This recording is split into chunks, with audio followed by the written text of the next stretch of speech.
Вітаем, даражэнькія, нядзеля 28 чэрвеня, дзень студзінскі, Кацярына Раецкая, вітаюць вас.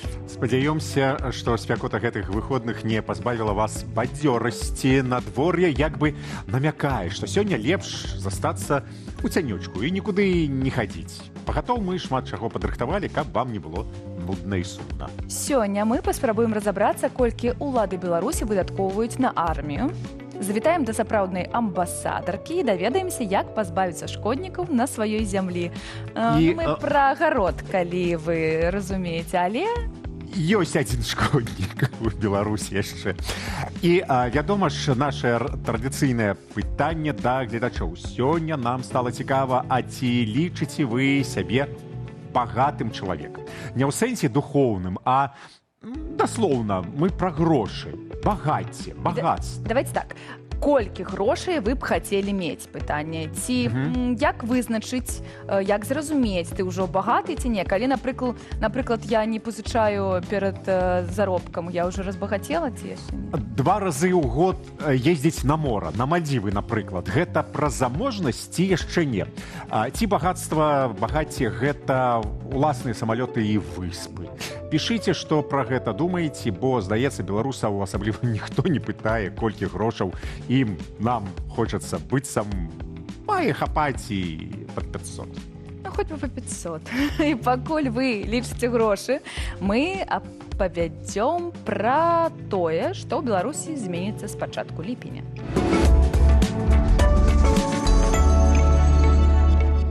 З 1 ліпеня беларускія банкі і плацежны сервіс «Аплаці» будуць збіраць лічбавы адбітак прылады карыстальніка для барацьбы з махлярствам. Калі не даць мабільнай праграме доступу да геапазіцыі, увайсці ў акаунт будзе проста немагчыма. Паралельна Нацбанк запускае доследную эксплуатацыю лічбавага беларускага рубля для бізнес-разліку праз смарт-кантракты. А ў звычайных грамадзянаў з 25 ліпеня з'явіцца зручная опцыя папоўніць банкаўскі рахунак праз сістэму АРІ ува ўсіх фінансавых установах краіны можна будзе, ведаючы толькі нумар мабільнага тэлефона атрымальніка. Сур'ёзныя рэформы чакаюць падатковую сферу. Для платнікаў падатку на прафесійны даход уводзіцца мінімальны штомесячны плацеж памерам 45 рублёў. Гэтую суму давядзецца плаціць нават у тыя месяцы, калі ў самазанятага наогул не было рэальнага даходу. Змены закрануць і камунальныя плацяжы. Падатак на сабак цяпер убачаць у жыроўках усе фактычныя ўладальнікі жывёлін, незалежна ад таго, ці зарэгістраваны гадаванец афіцыйна. Звесткі пра чатырохногіх камунальнікі збіраюцца атрымліваць праз ветэрынарныя клінікі, зоагатэлі і паведамленні ад суседзяў. Сацыяльны блок прынясе аптымізацыю спісу ў прафесію з цяжкімі і шкоднымі умовамі працы. З пераліку на датэрміновую пенсію выключылі адразу 840 пасадаў, якія Мінпрацы палічыла неактуальнымі. З пазітыўных навінаў ліпеня пачатак прыёму заявак на матэрыяльную дапамогу для падрыхтоўкі дзяцей да школы ў шматдзетных сем'ях. Выплата складзе 30% ад бюджэту пражыткавага мінімуму на кожнага вучня. Таксама на другое паўгоддзе працягнутая праграма сацыяльных зніжак у буйных гандлёвых сетках. З 7 ліпеня нацыянальны авіаперавознік «Белавія» павялічыць колькасць рэйсаў у Ізраіль. Іх будзе 3 на тыдзень. Самалёты будуць вылятаць з Менску ў аўторкі, чацвяргі і нядзелі.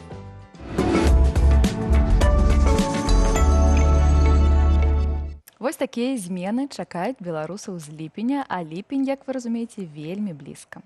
Але яшчэ нам здалося цікавым пагаварыць, напрыклад, пра армію, пра беларускую армію, а дакладней пра тое, колькі грошай улады Беларусі трацяць на яе. Дапаможа нам з гэтым разабрацца эканаміст, кіраўнік праекту «Кошт урада» Владзімір Кавалкін. Вітаю. З кім, як не з ім, пагаварыць пра кошты на армію.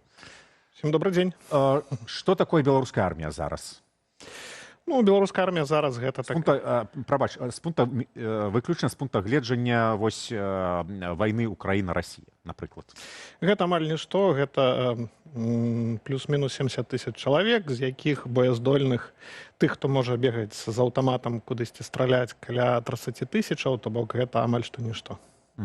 Але па афіцыйным бюджэце на абарону звычайна ідзе каля 3-4% расходаў рэспубліканскага бюджэта, а пад волі ацэнак СІПРІ толькі каля 1,5% ВУП.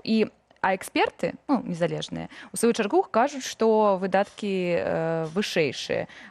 І як вось гэтыя лічбы адрозніваюцца сапраўдныя і дзяржаўныя? Гэта Стакгольмскі інстытут вывучэння праблем свету. І ці могуць гэтыя адсоткі быць схаваныя ў нейкіх іншых радках бюджэту? Так, канешне, гэта залежыць ад таго, як вы лічыце.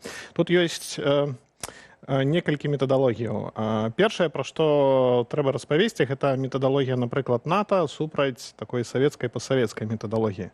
Па метадалогіі НАТО да ваенных выдаткаў могуць адносіцца таксама выдаткі на інвестыцыі на ваенныя заводы, напрыклад. Але ў беларускім бюджэце гэтага не бачна, яно ідзе праз эканамічныя праграмы. Ось. Таксама па класіфікацыі НАТО на ваенныя выдаткі могуць ісці інфраструктурныя праекты. Вось, напрыклад, ёсць нейкі мост, і ён цалкам адпавядае патрэбам цывільных. То бок машыны ездзяць, ніякіх праблемаў няма. Але ваенныя палічылі, што ім патрэбны больш моцны мост, каб там праехалі танкі, напрыклад. Ось. І тут узнікае пытанне. Вось мы перабудоўваем мост. Як залічыць гэтыя выдаткі на перабудову моста? Калі гэта мост выключна для цывільных, то гэта цывільныя выдаткі. Але калі цывільных усё задавальняе, але трэба больш моцны мост, каб па ім праехалі танкі, то гэта ўжо ваенныя выдаткі. І па класіфікацыі НАТО гэта будуць ваенныя выдаткі. А па класіфікацыі Беларусі гэта будуць цывільныя ўкладанні ў інфраструктуру. Дык як падлічыць тады? Вельмі лёгка можна сказаць так, што гэта ж усё для народа, гэта не для арміі. Плюс-мінус гэта трэба памнажаць беларускія выдаткі 10 ў 1,5 разы, і атрымаецца 10 такі вось натаўскі стандарт. А вось пасля менавіта ў 22-м годзе беларускія ўлады значна павялічылі выдаткі на армію. Гэта неяк адбіваецца на беларускай эканомікі? Так, гэта адбіваецца моцна на розных галінах эканомікі. І тут трэба падлічыць гэтыя выдаткі адносна рэспубліканскага бюджэту і адносна кансалідаванага. Давайце зробім такое трошкі паясненне. Калі мы параўноўваем выдаткі, ёсць бюджэты цалкам рэспубліканскія, а ёсць мясцовыя бюджэты, і розныя галіны фінансуюцца з розных часткаў гэтага бюджэта. Вось, напрыклад, армія, КДБ, міліцыя, яны звычайна фінансуюцца з рэспубліканскага амаль што на 100%. Апошнім часам таксама нейкія ваенныя зборы пачалі фінансавацца з мясцовых, але блізка до 100% гэта вось рэспубліканскі бюджэт. Але калі мы кажам пра, напрыклад, ахову здароўя і адукацыю, то там большасць выдаткаў нясе мясцовы бюджэт. І то бок трэба параўноўваць у рамках кансалідаванага бюджэта. Бо паўтаруся, на ахову здароўя ёсць грошы ў рэспубліканскім і ў мясцовых бюджэтах, а на армію сілавікоў ёсць выключна амаль што цалкам у рэспубліканскім бюджэце. То бок трэба сумаваць гэтыя грошы. Вось. І вось калі так паглядзець, то цалкам атрымліваецца так, што вось за час вайны ва ўкраіне у беларускіх рублях, тут яшчэ трэба гэта падкрэсліць, бо курс долара змяняўся. У беларускіх рублях на адукацыю і на ахову здароўя выдаткі выраслі ў 2 разы ў беларускіх рублях, а на сілавікоў у 3 разы. То бок гэта не значыць, што грошы наўпрост адбіраюць, напрыклад, з аховы здароўя ці з адукацыі. Але бачны прыярытэты, куды ўкладаюцца грошы. Больш грошаў укладаецца ў абарону. І тут яшчэ таксама трэба падлічыць што? Што нацыянальная абарона і сілавікі цалкам – гэта таксама розныя пункты бюджэту. На армію по функцыянальным складзе выдаткоўваецца амаль што ў 1,5 разы меней, чым на міліцыю, КДБ і суды. Унутраныя, так. Але каб разумець вось гэты сілавы блок, трэба скласці гэтыя два складнікі: і армію, і унутраныя войскі. Вот ты кажаш, што X3 стала з арміі, так? Ну, гэтыя ж X3, яны не проста аднекуль узяліся, дзесьці яны ж зніклі з нейкай часткі там з адукацыі. Ці не? Ці ёсць нейкі такі бюджэт, як любіць казаць у Беларусі, прэзідэнцкі фонд, у якім там нейкія грошы вось на гэтыя патрэбы? Так, калі казаць вось пра тыя ўкладанні, якія робяцца ў сілавікоў, яны звычайна засакрэчаныя, гэта першае. І другое, яны збольшага гэта бачна сфінансаваныя праз нейкія расійскія датацыі. Часткова праз датацыі на газ, часткова праз ператэрміноўку крэдытаў, то бок Беларусь не сплочвае там частку свайго крэдыта, адкладвае на потым, і гэтак далей. Тут што трэба зразумець? Так, гэта цалкам бярэцца з кішэні падаткаплацельшчыкаў. Цалкам. І армія, і ахова здароўя. Але каб вось не нагнетаць гэтую праблемную сітуацыю, Лукашенка і яго рэжым робіць так. Мы ўкладаемся і ў ахову здароўя, і ў адукацыю, а таксама ў армію. А вось у армію, у сілавікоў мы ўкладаемся не празрыста, каб не вызываць нейкае напружанне ў грамадстве. І ўкладаемся мы шмат больш у тое, што называецца сілавікі, гэта інфраструктура, гэта ўзбраенні, гэта і зарплаты, зразумела, і ўсё так далей. Але вось тыя грошы, яны больш ідуць па такіх непразрыстых крыніцах і вельмі часта з падтрымкай Расіі. Вельмі ўскоснай там нейкі крэдыт, некая субсідыя на развіццё нейкага прадпрыемства, якое потым робіць камплектуючыя, каб пастаўляць у Расію, там ставіць прыцэлы на танкі і так далей. То бок гэта робіцца так схавана. Цалкам гэта ляжа на наш гаманец, як падаткаплацельшчыкаў, але гэта вось так вельмі хітра схавана. Слухай, ну калі ты кажаш, што беларуская армія вось такая нягеглая, маленькая, ніякая, дык навошта яна ўвогуле? Ну, супрацьстаяць, напрыклад, расійскай арміі немагчыма, супрацьстаяць украінскай арміі немагчыма. Нашыя суседзі захаду, НАТО, увогуле немагчыма супрацьстаяць. Дык навошта яна існуе, беларуская армія? Ну, гэта цалкам, тут трэба браць сілавы блок, ён цалкам такі блок карнікаў, я б сказаў. Калі глядзець, ва што яны ўкладаюцца больш за ўсё вось у такія падроздзелы, якія займаюцца альбо падаўленнем паўстанняў, альбо кантролем нейкай акупаванай тэрыторыі, вось калі паглядзець.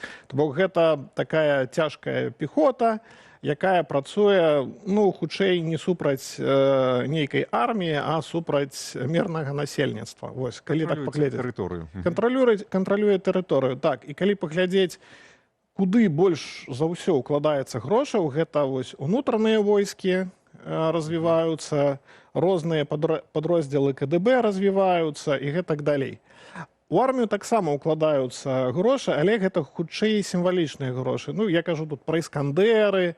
Вось, так, прыехалі іскандеры, прыехалі ракеты, хутчэй за ўсё яны прыехалі бясплатна ў Беларусь, але цалкам іх колькасць такая, што яна хутчэй сімвалічная. І гэта іскандеры яны не зробяць пералом падчас вайны, бо іх значна менш, чым у Расіі, зразумела менш, чым у НАТО, і зразумела, што у гіпатэтычнай вайне супроць Украіны яны таксама нічога не зробяць, бо ёсць Расія, а гэта капля ў моры. Але вось калі паглядзець з іншага боку, што беларуская армія і беларускія сілавікі могуць і на што яны трэніруюцца і во што яны ўкладаюцца, гэта першае падаўленне ўласнага нейкага паўстання, магчыма, узброенага паўстання. Другое, гэта можа быць нешта накшталт, вось расійскія войскі пайшлі праз сувалкі, прабіваць там нейкі калідор танкамі і так далей. Ім трэба кантраляваць вось гэту акупаваную тэрыторыю, туды могуць зайсці, напрыклад, вось гэтыя карныя. Такі блокпост атрымліваецца. Такія беларускія карнікі, якія будуць кантраляваць, як яны змагаюцца супраць беларусаў, так яны будуць змагацца супраць, напрыклад, палякаў, літоўцаў ці украінцаў. Толькі справа ў міфічных у людзей, як пагляджу. А вось па абаронцы, па зброі, кажуць, што прамысловасць абаронная ў Беларусі, ну, нібыта, гэта нешта пра грошы. Гэта сапраўды неяк дапамагае дзяржаве, ці гэта дапамагае гаманцам Лукашэнкі і Лукашэнка зарабляць? Прадаваць у Афрыку, у арабскія краіны, да 20-го, да 22-го года нават. Ну, гэта хутчэй было цікава да вайны расійска-украінскай. Зараз Беларусь стала нетта-імпартэрам узбраенняў. І ўсе гэтыя годы вайны Беларусь больш імпартуе ўзбраенняў, чым пастаўляе на экспарт. І гэта адказ пра, там, не ведаю, Латынскую Амерыку ці Афрыку ці яшчэ нешта. Але ёсць таксама вось тая схаваная частка, падводная частка нашага айсбергу. Гэта наша ваенка, военная прамысловасць. Вось, яна развіваецца і яна пастаўляе камплектуючыя для расійскай арміі, для расійскай абаронкі. І вось там ідуць заробкі, зразумелыя заробкі. Добрыя заробкі, так? Добрыя заробкі, і нават калі адсачыць па аб'яўленнях прыёма на працу, то бок там, калі нават рабочая прафесія, адукаваныя такія рабочыя прафесіі, то там значна вышэй сярэдняга па рынку ідзе. То бок там грошы ёсць, але гэта вельмі такая крохкая гісторыя. Чаму? Таму што гэта 100% залежнасць ад Расіі. Пакуль у расійскага бюджэта ёсць грошы, каб купіць тое, што робіць беларуская ваенка, ну, у іх ёсць заробкі. Заробкі таксама на крыві на гэтай вайне. Вось, калі у расійскага бюджэту грошаў не будзе на гэта, то ўсё ляснецца. А гэта наўпрост камерцыйная такая фінансаванне Расіі, то бок Расія купляе у нас нейкія там па абаронцы заказы, ці гэта там льготныя крэдыты, там нейкія пастаўкі тэхнікі, то бок гэта не пра грошы, а пра нейкі абмен нейкімі... Бартер. Так, нешта тыпу бартер. Часцей за ўсё гэта робіцца па схеме, выдаецца нейкі вельмі танны крэдыт пад пашырэнне вытворчасці, а гэтая пашыраная вытворчасць цалкам выкупаецца за грошы, напрыклад, расійскага бюджэту. Ну, не наўпрост расійскага, а расійскі бюджэт выдаткоўваецца нейкім расійскім прадпрыемствам, потым расійскія прадпрыемствы закупаюць у беларускіх прадпрыемстваў. То бок там ёсць пракладка таксама. Вось, але звычайна расце яно так. Танныя крэдыты на пашырэнне, разам з тым ідзе заказ на набыццё пашыранай вытворчасці. А што будзе з гэтымі прадпрыемствамі, калі скончыцца вайна Расіі з Украінай, і ну, што яны будуць рабіць? Тое самае, што адбылося з савецкімі прадпрыемствамі падчас распаду Савецкага Саюзу, то бок яны будуць нікому не патрэбныя. Аўтамат без ражка. А што здарылася пасля 40-х гадоў з нямецкімі прадпрыемствамі? Тое ж самае, мне падаецца, так? То бок лясне. Дзякуй вялікі. Так, дзякуй вялікі, шчыра дзякуем, што знайшоў час да нас прыйсці, паразмаўляць. З намі быў эканаміст, кіраўнік праекту «Кошт урада» Владзімір Кавалкін. Всім дзякуй. Всім добрага дня. Здаецца, надышоў час для копачка кавы ў добрай кампаніі. Наша калежанка Кацярына Андрэева сустрэлася са спадарняй Вільён де Вільмёр, адмысловай прадстаўніцай Францыі ў сувязях де Вільмёр, у сувязях з беларускімі дэмакратычнымі сіламі. Яшчэ раз. Вільмёр. Мерсі. We have a common European geography. У нас супольная еўрапейская геаграфія. Абедзве краіны маюць еўрапейскую культуру, гісторыю, традыцыі і для народаў, я веру, еўрапейскія каштоўнасці. Ці змянілася нейкім чынам пазіцыя французскіх уладаў датычна афіцыйнага Менску цягам апошняга года? Вы хіба бачылі, што прэзідэнт Макрон патэлефанаваў Александру Лукашэнку перадусім дзеля таго, каб папярэдзіць яго ад далейшага ўцягвання ў вайну, якое мела б цяжкія наступствы. Але таксама ён сказаў, што ёсць іншыя магчымасці для Беларусі палепшыць стасункі з Еўропай. Па-першае, паважаць правы чалавека, па-другое, удасканаліць бяспеку на мяжы, і трэцяе, вельмі важная ўмова для пацяплення стасункаў – дыстанцыянавацца ад ваеннай агрэсіі ва ўкраіне. Беларусь – гэта суверэнная дзяржава, чалец ААН, яе геаграфія прынцыпова дыктуе дачыненні з усімі яе суседзямі. Гэта не значыць належыць да таго ці іншага лагеру, быць паглынутай гэтым лагерам, бо еўразвяз – гэта не лагер. І мы гатовыя мець добрыя стасункі з Расіяй таксама, але з павагай да правілаў, з павагай адзін да аднаго да суверэнітэту краін і да іншых народаў. Мы рознымі шляхамі спрабуем наладзіць кантакты з камандай Лукашэнкі і ім самім, бо калі не размаўляць, то нічога нельга высветліць. You just don't clarify. We all want. Мы ўсе хочам, каб палітвязні былі вызвалены, і прэзідэнт Макрон неаднаразова настойваў на гэтым разам з еўрапейскімі краінамі. Аднак рэпрэсіі шырэйшыя за праблему палітвязняў. Гэта пагроза зняволення праз публікацыі, прыналежнасць да грамадскіх асацыяцый, выказванне свайго меркавання, або проста за тое, што ты сваяк палітвязня, якога назвалі экстрэмістам толькі за меркаванне, або калі ты дапамагаў сваяку ў зняволенні. Гэта таксама штосьці вельмі драматычнае.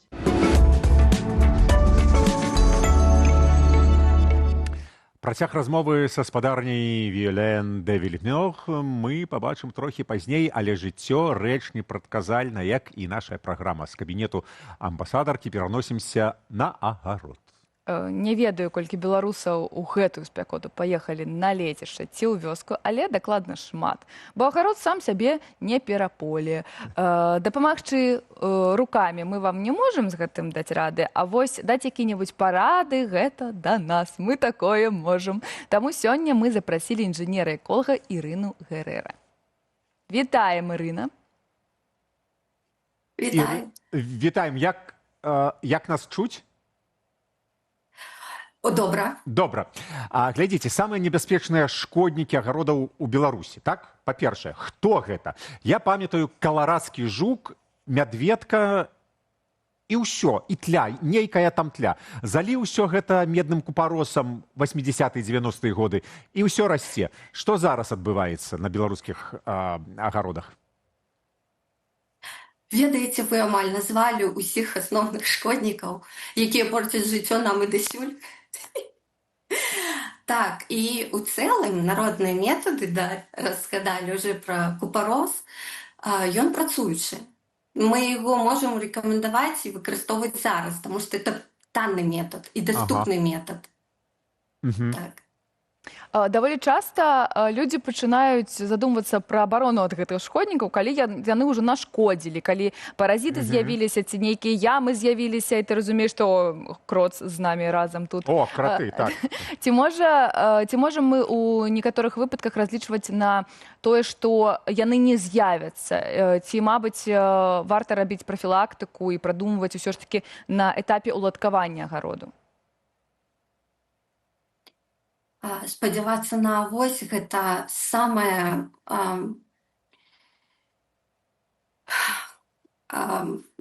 як па мне неправільнае. Трэба нешта рабіць. Прырода можа справіцца з гэтым, але мы мусім ёй крышачку дапамагаць, і тады ёй будзе лягчэй. Вось, да прыкладу, у нашым агарод гэта штучна створаная намі экасістэма. І гэта проста шмат смачнай ежы ў адным месцы. І, канешне, там завядуцца паразіты. Мы не можам спадзявацца, што авось не прыйдуць. Прыйдуць абавязкова. І таму мы павінны самі падбаваць пра нашу гаспадарку. А як можна уладкаваць, тыя самыя, напрыклад, градкі, каб шкоднікаў было менш? Што з гэтым рабіць? Так, іх... Ведаеце, у гэтым плане нам лепш звяртацца да прынцыпаў пермакультуры. І я ўсім раю азнаёміцца з гэтым вельмі цікавым і карысным накірункам. Па сутнасці, гэта дызайн нашай прасторы. Дызайн у якім плане? Паставіць градкі разумна. І я зараз не магу сказаць канкрэтна, як надо паставіць ці так, таму што у кожнага з нас свой участак, свая геаграфія і свае адпаведныя умовы. Таму по першаму прынцыпу пермакультуры самае важнае паназіраць, то есть прыйсці на свой участак і для сябе адзначаць, напрыклад, дзе больш сонца, дзе больш накапліваецца снега, як ідуць сталыя воды па участку, і потым пачынаць яго арганізоўваць, калі ёсць такая магчымасць. Калі ён уже арганізаваны, яго можна прывесці у больш дасканалы від, і палепшыць становішча раслін і зрабіць менш працы для нас.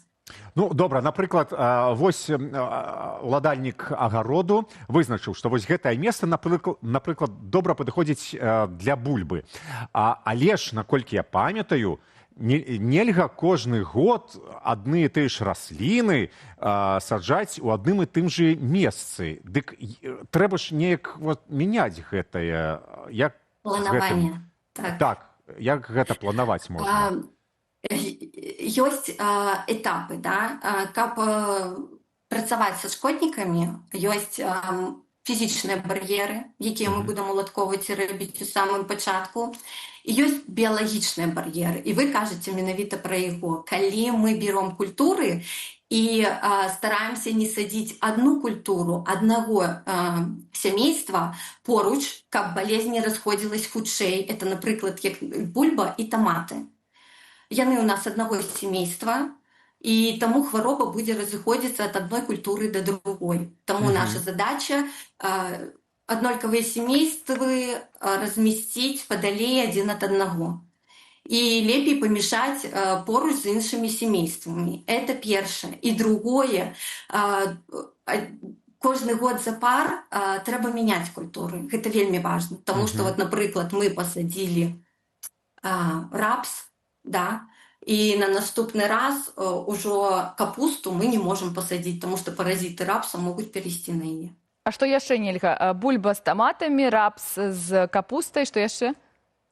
Вось бабовыя, напрыклад, то есть горох, да, і бабы, яны тоже будуць пераносіць хваробы. Самае лепшае, і гэта біяразнастайнасць, калі мы розныя сямействы будам мешаць. А ёсць расліны, у якіх няма праблемаў? Гэта вельмі карысна для агароду. Вось якія расліны, у якіх няма праблемаў. Вось я не ведаю, цыбулю пасадзіла, яна заўсёды добра, ці што там? Часнык. Некія, можа, ну я не ведаю. Можа, кветкі трэба? Ёсць расліны-рэпеленты, якія нам могуць дапамагаць. Напрыклад, як наш кроп, да? Ці, напрыклад, нашы... Палын, мабыць, але не ведаю, якая ад... Палына, я... Не, бархатцы, кветачкі. А вось для чаго іх так саджаюць шмат? Дзіўныя кветкі, такія жоўтыя такія і бардовыя такія. Да, таму што яны выдзяляюць пэўны пах, які адпугівае шкоднікаў. А ці вы верыце... А вось гэтыя народныя сродкі. Я памятаю, маі бацькі выкарыстоўвалі тытунь з папірос Астра, Прыма. Яны не палілі іх, яны гэты тытунь збіралі і потым на лецішча адвозілі. І там нешта кудысьці гэта раскідвалі. У цэлым народныя метады яны працуючыя. Галоўнае проста памятаць, што яны аснованы на прынцыпах. Вось, напрыклад, мы робім фізічныя бар'еры для насекомых, каб яны не падышлі да нашых раслін. Да? То есть мы, напрыклад, ставім высокія градкі. Ці, напрыклад, пасыпаем мульчой землю, да? І тады паразіту цяжэй падысці да нашай гародніны. Калі гэта арганізаваная высокая градка, да, то мы снізу можам пакласці металічную решотку, якая будзе тоже абараняць ад паразітаў, каб яны туды не ўлезлі, у нашу градку. А галоўнае яшчэ адзін... Сверху, да. Да. Ці сверху мы можам пакрываць, напрыклад, абароннай плёнкай. Крот. Што тоже карысна. Крот. Краты, што з імі рабіць? Крот, да. Ад яго вось решотку. Вот ёсць народныя метады, которые... Працягвайце. Ось, да. Так. Дык пра кратоў што з кратамі рабіць? Вот у нас это будзе працуючая сетка, и есть датчики вот эти ультрафиолетовые. Кроты боятся все-таки гука. Но самодельные пластиковые бутылки, они, на жаль, не вельмі эффективные, потому что кроты не чують этой вибрации, они в земле. И тому вибрация трэба менавіта туды. Ну и самое галоўнае, гэта тое, што летом заўсёды адбываецца, гэта муравьі. Яны паўсюль, чаго яны баяцца, чым іх трэба паліваць, ці не паліваць, мабуть, падуць на іх, я не ведаю. На жаль, да мурашей это фізічная абарона будзе. То есть мы мусім наши расліны абараніць пахам ці фізічна, зрабіць ім перашкоду. На жаль, добрых способаў барацьбы з мурав'ямі мала, і таму прыходзіцца звяртацца да сродкаў хімічных, што ў цэлым як бы для экалогіі не вельмі добра, але калі мурав'ёў зашмат, то крышачку можна. Ну і не забываем медны купарос, наша ўсё. Ён працуючы, але не толькі сам купарос можна рассыпаць на зямлю, да? Тому што першы дождж пройдзе, і купароса ўжо няма. Можна рабіць такі раствор. Раствор з купаросам і мылам. Гэта вельмі бюджэтна, і мы гэта можам зрабіць. Значит, мы берем 200-250 грамм попелу и смешиваем его с 1 литром горячей воды. Да, разбавляем и чекаем, чтобы оно разбавилось. И потом доливаем еще 9 литров воды и ставим на 2 дня. Каб яно настоялось. Гэты раствор перед выкарыстаннем лепей прасадзіць, каб было менш крупных частинак, і пульверізатарам наносіць на ніжнюю частку лістка, пажадана вечарам, каб сонце не опаліло лісточки. Ірына, дзякуй вялікі. Гэта называецца коктейль хана усатаму шкодніку. Гэта называецца, я буду ведаць, як працаваць са шкоднікамі лепей, каб яны добра сябе вялі. Дзякуй вялікі за парады. Дзякуй, Ірына, дзякуй вялікі. Дзякуй вялікі. З намі была інжынер-эколог Ірына Герэра. Ну, мне падаецца, усе парады мы будзем все ж таки гэта такой у дзяцінства я крошечку. Усе словы. Вось гэта медведка, купарос, краты, бутэлькі, керасін. Чэмпіянат таксаў, ну, сабакаў, то бок, давайте паглядзі.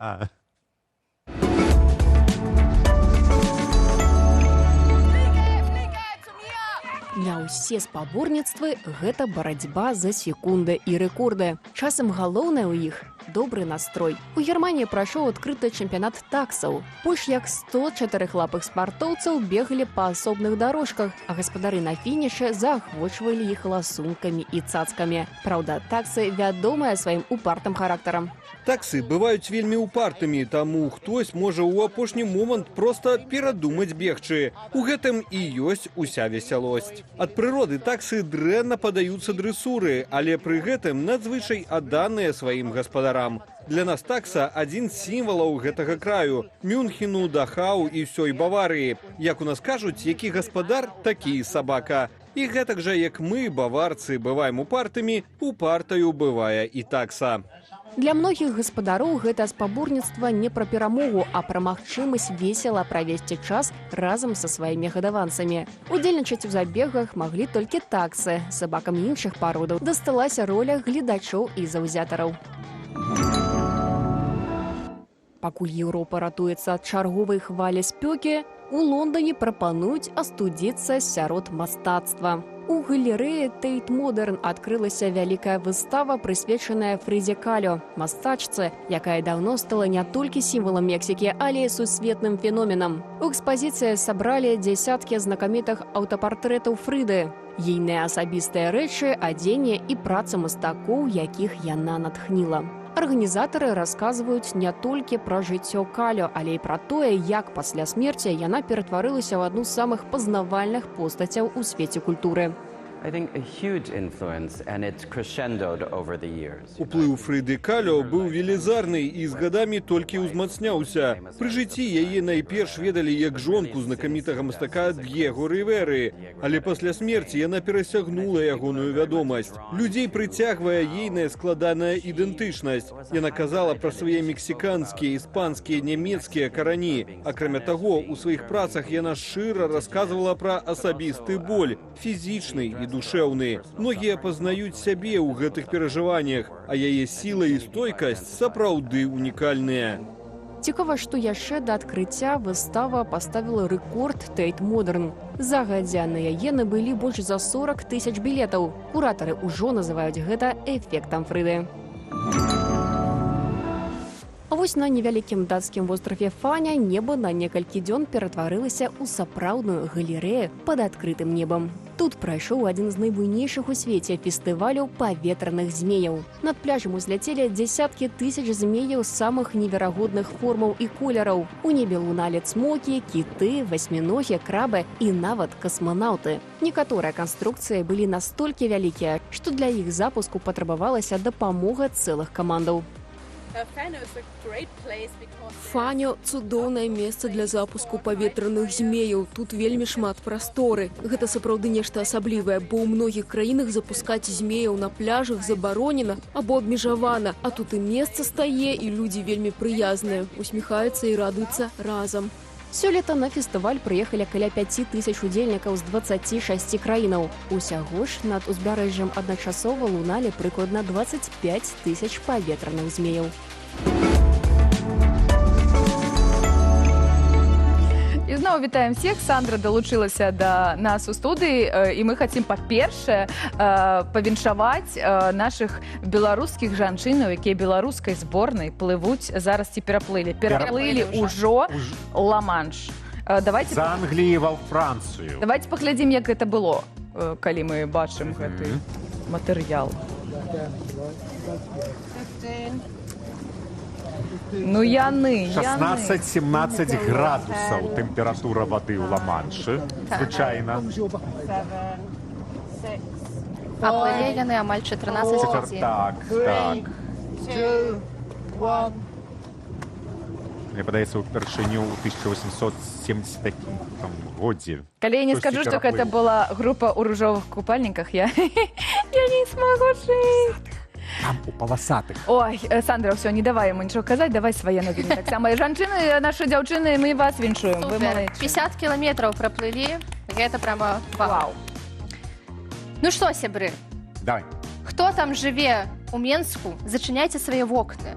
Бо нашэсце злодзеяў адбываецца, які залазіць у кватэры праз фортачкі. Аднаго з іх нават атрымалася зняць на відэа. Увага на экран. Как она по стенам лазит. Ничего себе.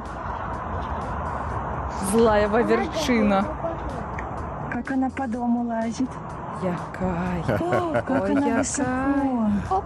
Ой, кому-то она на балкон не залезла. Ну, разумеем. Памятаеце відэа ў Таіландзе?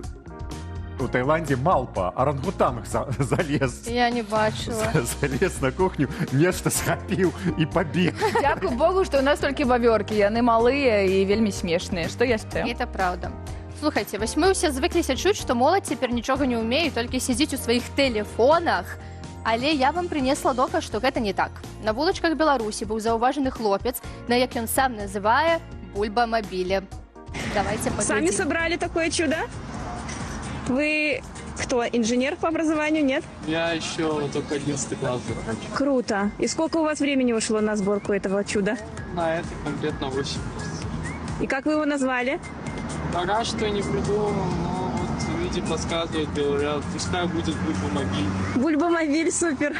А так якое там паліва? А на чым ён? Электрасамакат ён перарабіў. Нешта мне падаецца, што гэта не вельмі пасуе беларускім правілам дарожнага руху. А то ты ведаеш беларускія правілы руху. Я ведаю, што там, калі конь, тады там трэба гужавая павозка. І добра, і кропка. Конь і гужавая павозка. І кропка. Не, ну мне падаецца, што трэба будзе... Цяпер у Беларусі патрэбны новыя правілы для вось такіх бульбамабіляў. Але вельмі класна. Хлопчик толькі скончыў 11 клас, прямо крутяк. Цікава, як Сандра. Моладзь! Кажуць, што моладзь не та зараз. І песня «Чарапашкі-тартілы» пачалася. Давай, што я ўжо бліжэй не да моладзі, а да не моладзі. Не моладзь. Слухайте, я так рада, што з'явілася такая прафесія, як СММ, і беларускія фірмы пачалі таксама актыўна весці свае соседкі. Я вам принесла відэа з аккаунта, які мой улюбёны. Я шчыра спадзяюся, што гэтая працаўніца атрымлівае велізарныя прэміі. Просто давайте поглядзім. Эх, без труда не выловишь рыбку из пруда. А вот новую белокулу со вкусом вишни и клубники уже можно выловить в магазинах вашего города. Якая! Ну, гэта сапраўды. Лепшие. Белокула просто топ. Я так думаю, гэта яна сама, СММщица. Ну, не ведаю. Мабыць, кагосьці... Так. Яна ўдзельнічае амаль ва ўсіх відах. Можа, гэта бухгалтер. Гэта Галоўная называецца бухгалтер. наіўнае мастацтва. Гэта вельмі добра. Я люблю белаколу. Так. Ну і што, апошняе відэа з пытаннем у мяне будзе. Што там адбываецца ў Мінск-міры? Калі вы жывяце там, то, калі ласка, падкажыце нам у каментарах. Ёсць відэа, але няма адказаў. Людзі ў каментарах таксама не разумелі, што гэта за кампашка пад гэтым відэа. Вось, можна было падумаць, што гэта аніматары нейкія, але яны зазвычай пераадзяваюцца ўжо на месцы, а не ідуць вось так праз увесь раён.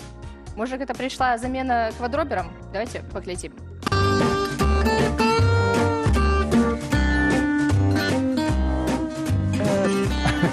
Гэта акула і... Акула, чарапашка. Так, нейкія водныя істоты, але вельмі прыгожыя. Што там адбываецца? РСМ нешта ладзіць нейкую імпрэзу. Ты глядзі. Водную імпрэзу. Не, вельмі смешна, вельмі дзіўна. Дзякуй вялікі, Сандра, за гэтыя відосы. Нагадваем пытанне дня. Колькі грошай трэба чалавеку, ну, напрыклад, вам, менавіта вам, каб зразумець, што вось яно, багацце. Што такое багацце у вашым разуменні? Але пішыце пра сябе, пішыце пра у якой валюце, як кажуць, мабыць, у беларускіх рублях, а мабыць, у далярах. Пішыце канкрэтную суму, мабыць, у гэтым чатіку ёсць той, хто можа вам гэта ўсё даць. Ну, а мы гэтую тэму абмяркуем з эксперткай у другой палове праграмы. А зараз нас чакае працяг размовы Кацярыны Андрэевай і спадарні Віолен де Вільмёр.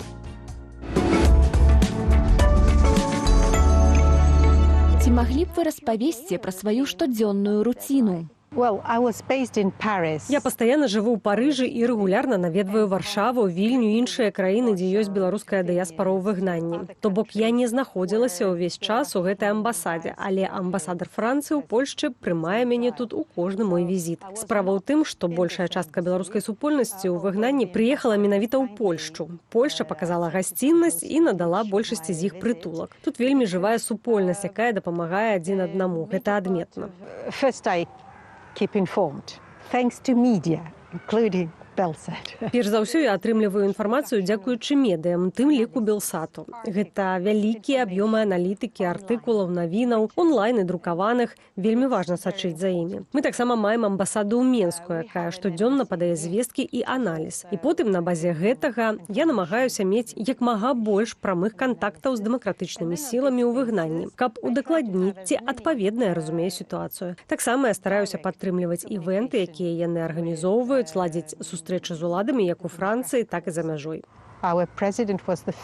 Наш прэзідэнт быў першым кіраўніком дзяржавы, які сустрэўся са Святланай Ціханаўскай, калі яна пакінула Беларусь падчас тых драматычных, жахлівых падзей.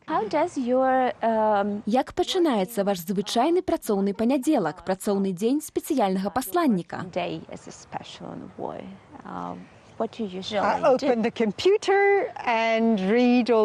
Я адкрываю камп'ютар і чытаю усе навіны. Вось як ён пачынаецца. Потым я гляджу на шэраг лістоў і мушу адказаць на той, так гэта працуе. Магчыма, вы б маглі распавесці, хто будзе наступным спецпасланнікам па сувязях з дэмакратычнымі сіламі? Я не магу сказаць, хто будзе прызначаны на пасаду наступным, але ў пераходны прамежак часу гэта будзе былы амбасадар у Менску Дыд'е Канес. Ён быў амбасадарам да 2020 года і вельмі добра валодае сітуацыяй. Цяпер ён працуе ў нашым дэпартаменце ў Парыжы, але падтрымлівае кантакты з людзьмі, якіх ён даўно ведае і будзе транзітным кантактам для беларускіх дэмакратычных сілаў.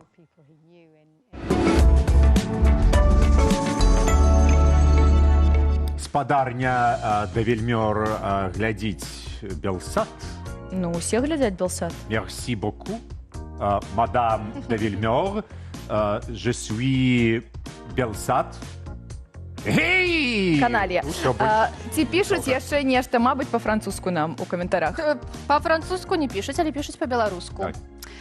Пра грошы сёння размаўляем. Вось нам пісалі, што хутка ўжо зноў дзяцей у школу збіраць, і ўжо ніхто багатым не застанецца. Господарство толькі лета пачалося. Толькі б так. Толькі пачалося. У сераду ўжо... Што ў нас? Ліпень. Ну, гэта амаль што пачатак яшчэ. Можна яшчэ не нагнетаць. У жніўні паговорым.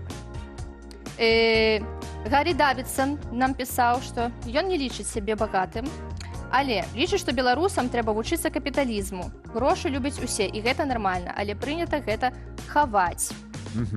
І ўвогуле пісаў, што трэба вучыцца беларусам прасіць у кіраўніцтва падвышкі, увогуле размаўляць пра грошы больш. Не прасіць, а патрабаваць. Не, прапанаваць свае таленты на замену. У краінах гэта нармальна. Прыходзіць да шэфа і казаць падвышку, калі ласка. Вось пра гэта паговорым неўзабаве. Так. Што нам яшчэ пішуць? Пішуць, што багацце гэта калі ты можаш не звяртаць увагі на кошты. Пакуль да гэтага вельмі далёка. Так, ёсць такое. Так, я, дарэчы, таксама недавно пісала пра тое, што хацела б быць настолькі багатай, каб проста вось пабачыла нейкі збор, напрыклад, і такая, закрыю гэты збор. І гэта ніяк не ударыла мне па кішэні, я проста жыву сабе далей. Вось гэта супер. Я такога варыянта яшчэ не чула, і гэта, сапраўды, кажуце, пра кошык прадуктовы, пра кватэры, пра вандроўкі нейкі, але вось так, пра зборы супер. Файна было б дапамагаць іншым. Так. Націснула цімпачку, і ўсё. І ўсё. Ну, давай яшчэ адзін і пойдем. Ну, і я б яшчэ апошні напісалі нам, што лічыць себе заможным. Гэта, вось, дарэчы, адрозненне. Усе там пішуць, што не, а тут адзін чалавек напісаў, што лічыць себе заможным. Бо ёсць дах над галавой, ежа і вопратка. Але на ўсе мары і жаданні грошай не хапае. З пункту гледжання чалавецтва, так, гэта і ёсць багацце. Калі ёсць дах над галавой, ёсць ежа, у лядоўні сябры, жонка любая. І музыка. Вось калі ёсць магчымасць музыку слухаць, значит, ўсё ў парадку. Давайте паслухаем.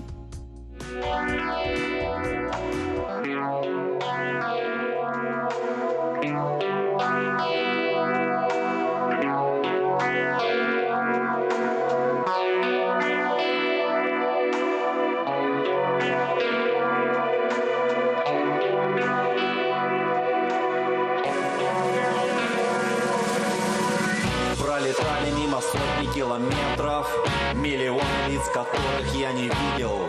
Кожу обдувало незнакомым ветром.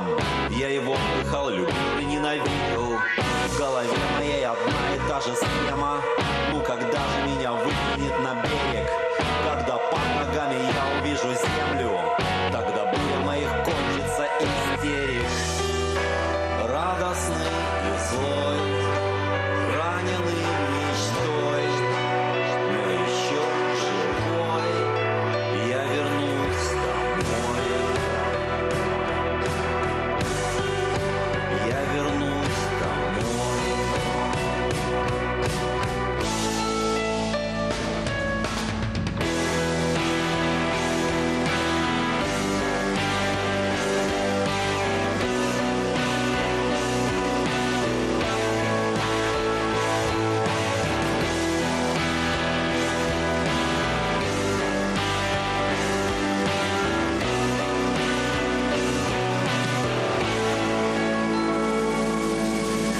Человеком остаться и не быть скотом оказалось для многих неважно. То, что было, не зря, не жалею. Я все повторил бы сейчас точно так же. Помогал, не кидал, никого не сдавал. И порой было больно от вздоха. Как меня унесут с этой улицы, страшно, конечно, но мне было... Я не сдамся голодным вампирам, на дно не пойду и останусь живой. Я останусь живой и свободный, и обовязково вернусь домой. Я останусь живой и свободный, и обовязково вернусь домой. Я останусь живой и свободный, и обовязково вернусь домой. Радостный и злой, раненый мечтой, но еще живой, я вернусь домой. Я вернусь домой.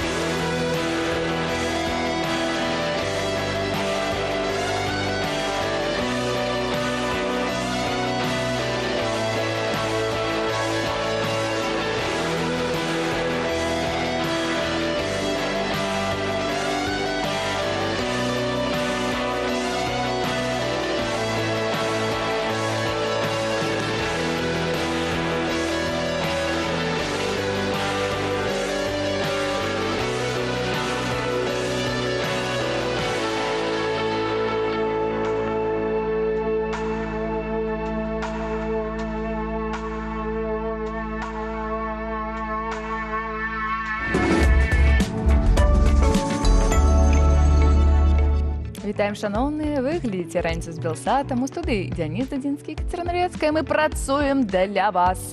І нагадваю, што сёння, не зважаючы на ўсе правілы, мы пытаем пра чужыя грошы. Ну, не пра чужыя, пра вашыя, пра нашыя грошы. А колькі грошай вам патрэбна для шчасця? Што такое для вас багацце ўвогуле? Гэта колькі? Лічбу напішыце ў нашых каментарах пад трансляцыяй абавязкова. Там ужо ёсць адказы цікавыя, мы іх будзем чытаць абавязкова. А вось Віктор Шукіловіч, як сапраўдны шляхціч, трохі збавіць наш меркантыльны настрой. Такі ўжо мой. Вітаем, Віктор. Вітаем. Вітанне і маё шанаванне вам, міласцівае панства. А сёння я завітаў у раніцу з Белсатам, каб троху пагаварыць з вами аб нашай шляхецкай долі-нядолі. Ну, для шляхціца не грошы галоўнае, а гонар. І мушу сказаць, што бадай кожны чалавек, бедны ці багаты, арыстакрат або прасталюдзін, у пэўны момант свайго жыцця задаецца пытаннем: а хто я такі, дзе маё месца і якое маё прызначэнне?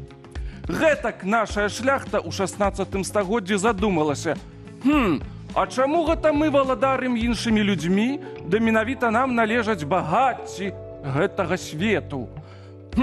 Вельмі рэфлексіўная, як сёння б сказалі, была нашая шляхта. І сапраўды, калі глянуць з сённяшняй перспектывы, то з канцом сярэднявечча цэлае шляхецкае саслоўе пачало перажываць крызіс ідэнтычнасці. Ранейшыя шаблоны пра шляхціцаў, ваяроў ды абаронцаў айчыны не працавалі, бо штораз большым і важнейшым рабілася пастаяннае войска. А новых шаблонаў яшчэ не было, не прыдумалі. Таму наша шляхта распачала экзістэнцыяльны пошук новых каардынатаў для самаактуалізацыі. У выніку ў шляхецкім асяроддзі нарадзілася ідэалогія сарматызму. У аснове гэтай з'явы ляжаў гістарычны міф.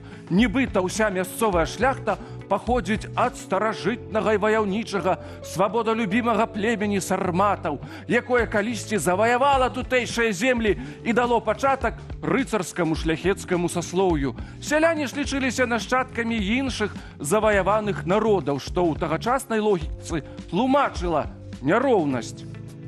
Адсюль і любоў нашай шляхты да арыентальнага стылю ў адзенні. Вось паглядзіце, у заходняй Еўропе насілі камзолы, а на нашых землях жупаны, вось як на мне, і кунтушы. Адной з каштоўнасцяў сарматызму была роўнасць унутры саслоўя. Шляхціц у загродзе роўны ваяводзе. Згодна з гэтым прынцыпам, нават самы убогі, самы бедны, які сам араў драўлянай сахою свае палеткі, быў фармальна роўны найбагацейшым і наймагутнейшым радзівілам. А яшчэ адной унікальнай каларытнай з'явай сармацкай культуры была шляхецкая гавэнда. Гэта не проста такі жанр, а цэлая культура вуснага і пісьмовага слова, якая зафіксавала дух, ментальнасць, заганы і гонар даўняга шляхецтва. Ну што такое гавэнда? Ну, гавэнда – гэта такі расказ, аповед падчас шляхецкага застолля зазвычай, соймікаў ці сямейных сустрэчаў. Стары шляхціц, ну не такі стары, як я, часта ветэран ваенных кампаній альбо заўзяты ўдзельнік судовых працэсаў, за куфлем мёду, піва ці віна расказваў гасцям гісторыі са свайго жыцця, анекдоты, паляўнічыя прыгоды або паданні пра слаўных продкаў. У 19 стагоддзі, калі Вялікае княства Літоўскае было анексаванае расійскай імперыяй, шляхецкі побыт пачаў занікаць. Пісьменнікі-рамантыкі, імкнучыся захаваць гэты свет, ператварылі вусную гавэнду ў паўнавартасны літаратурны жанр. Літаратурная гавэнда вельмі выразна імітуе жывую гаворку. Для яе характэрны суб'ектыўны і каларытны апавядальнік, вось такі, як я. Гэта заўсёды чалавек знутры шляхецкага асяроддзя. Такі крыху хвалько, лакальны патрыёт, аматар спрэчак юрыдычных і зацяты абаронца шляхецкага гонару. Ух, я вам! Сюжэт у гавэндах развіваецца нелінейна, не па парадку. Апавядальнік увесь час адхіляецца ад тэмы. Звяртаюцца да слухачоў, згадвае другасныя дэталі, жартуе, сыпля прымаўкамі. Нават калі гавэнды пісаліся па-польску, што было натуральна для тагачаснай эліты, яны былі насычаныя беларусізмамі і часта базавалі на тутэйшых беларускіх рэаліях. А вяршыняй беларускай гавэнды лічыцца твор Яна Баршчэўскага «Шляхціц-завальня». Баршчэўскі ўзяў форму шляхецкай гавэнды і напоўніў яе беларускім фальклорам, казкамі, міфамі, гісторыямі пра ваўкалакаў, цмокаў, чараўнікоў. Завальня, сам галоўны герой, гэта класічны тып такога шляхціца-апавядальніка, але адначасова слухача, які збіраў вакол сябе падарожных. Некаторыя адзначаюць таксама, што гавэнда атрымала развіццё ў творчасці Уладзіміра Караткевіча. Стылістыка ягоных гістарычных твораў, асабліва аповесці «Дзікае паляванне караля Стаха», праз успаміны Андрэя Беларэцкага ці «Чорны замак Альшанскі» каранямі сыходзяць менавіта ў шляхецкія гавэнды, дзе мяжа паміж гісторыяй, праўдай, міфам і прыгожай байкай, вельмі тонкая. Цяпер жа я, ваш пакорны слуга, міласцю Божай і вашою ласкай, шаноўнае панства, на меру сваіх сціплых сілаў падтрымліваю традыцыю шляхецкай гавэнды ў сваёй рубрыцы «Рачанец». А да паслядоўнікаў гэтай вуснай традыцыі можна ў некаторым сэнсе залічыць і нашых беларускамоўных стэндапераў. Вось, можа, і варта іх называць гавэнднікамі. Усім добрага здароўя і шчаслівых летніх дзянёчкаў. А жаночая форма гавэндніца? Можно так сказать. Я хотела сказать, я першы буду так называть. Гавэндніца. Дякую вялікі. Вы зразумелі, мы зараз будзем гэтае слоўца заўсёды ўжываць. Дякую вялікі. Ну, а раз у нас такі ўжо пачаўся культурніцкі вайб, давайте паглядзім афішу, што цікавага чакае беларусаў.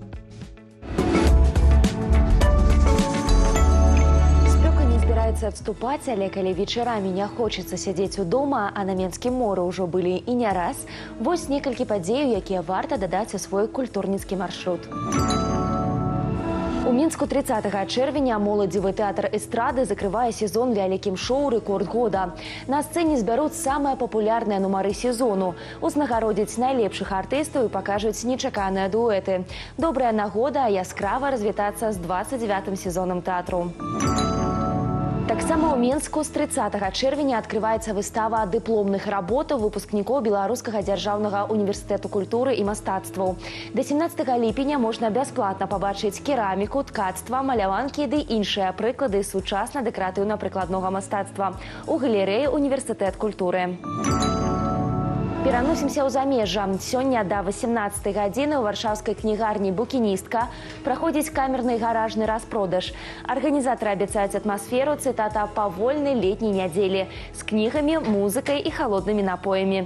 Калі даўно шукалі незвычайную рэч альбо проста хочаце добра правесці час у гэты спякотны дзень, долучайцеся.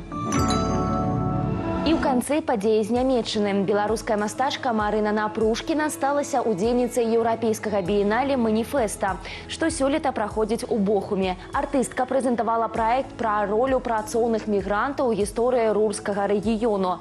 Адна з галоўных частак інсталяцыі – інтэрактыўны надзіманы звон з лозунгам «Мы ніколі не вернемся назад».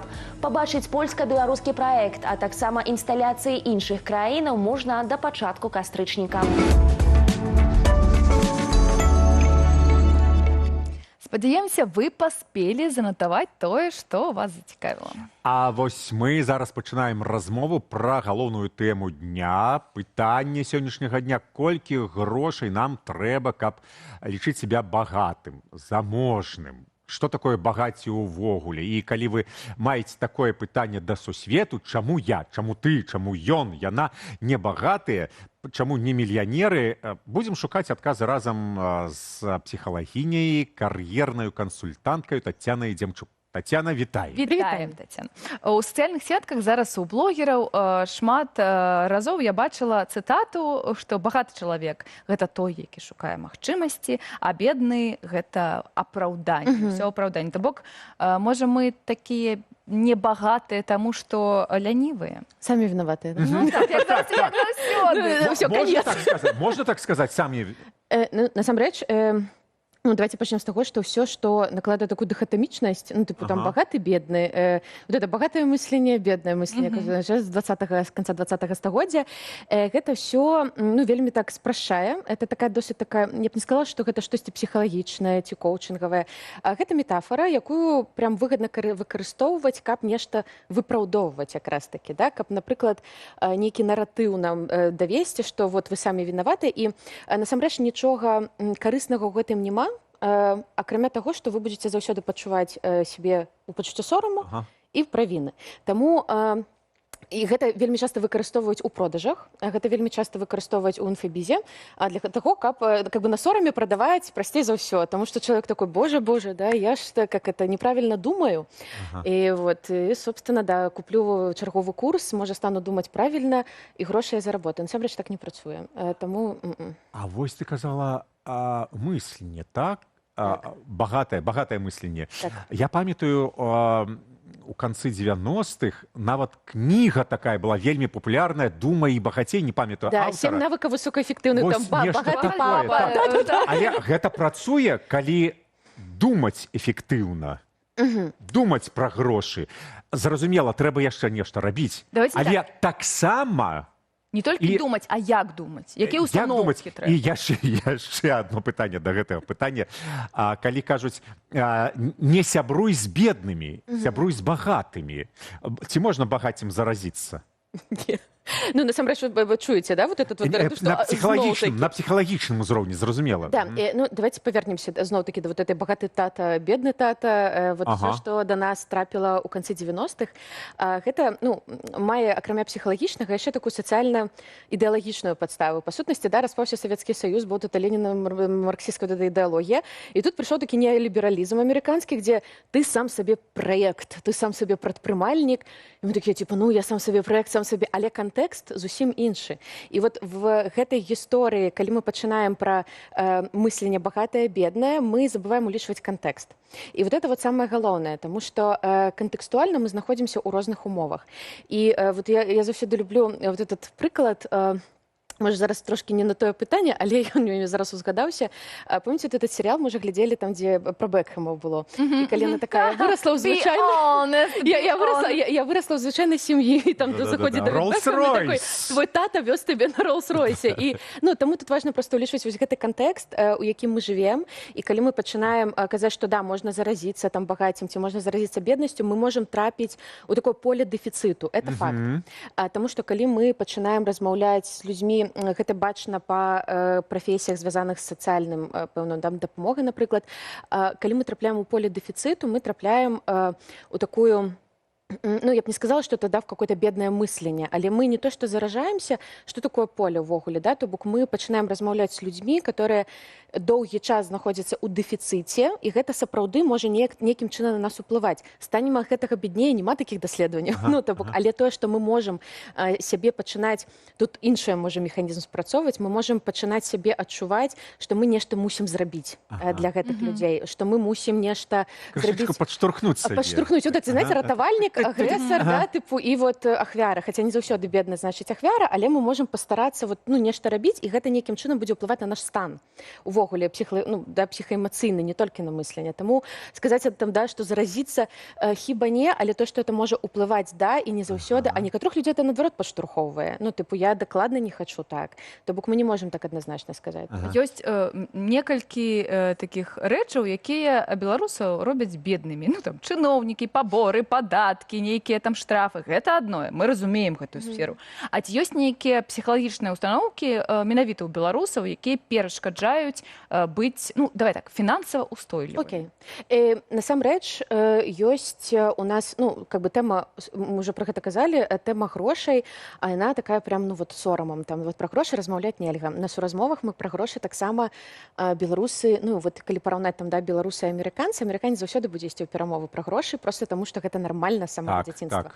А у нас это такое, сколько денежки попросить, да, вот это вот, вот это, знаете, денежку попросить, вот эти вот Яша, слова. а колькі ты зарабляешь? А не скажу, потому что, потому что тут уплывая не только, что мы какие-то с бедным мысленням, потому что есть такое понятие, как трансгенерацыйная траўма, и насамрэч у нас не было, как бы так, да, здаровага шляху до гэтага багацця, калі можна так сказаць, тому что было багата працэсаў раскулачвання, працэсаў, калі нас забіралі шмат, і таму сапраўды сказаць, што калі наша бабуля ці дзядуля казалі ніколі нікому не кажы, што ты добра зарабляеш, што яны какую-то лухту неслі, таму што сапраўды, калі ты раней распаўсюджваў гэтую інфармацыю, ты такі, багаты?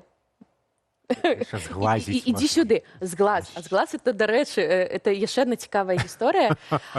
Я заўсёды не падрыхтавалася, заўсёды забываю, як это называецца, але есть такая прям мапа, я зараз скажу грубо, да прасцят меня там, калі хто будзе слухаць псіхолагаў, таких сусветных культуралагічных псіхозаў. Вот фактычна это якія ёсць такія прымхі, во што людзі вераць. Там хтосьці верыць, там у кого-то там не ведаю, пойдзеш на вуліцу, там рука адсохне, напрыклад. А у Беларусі і у нас на нашай тэрыторыі это з глаз. З глаз это вот эти булавки все ж носили. Ага, нет. У меня не было такого. Не было? Я советский хлопчик. А там булавки? Ну и мне просто... Не-не-не. Зараз некалькі булавок з сабой ззаду. Не, вось вам крэст. Я памятаю, яшчэ бабуля абавязкова казала, трэба з грашыма размаўляць. Трэба даставаць іх, лічыць.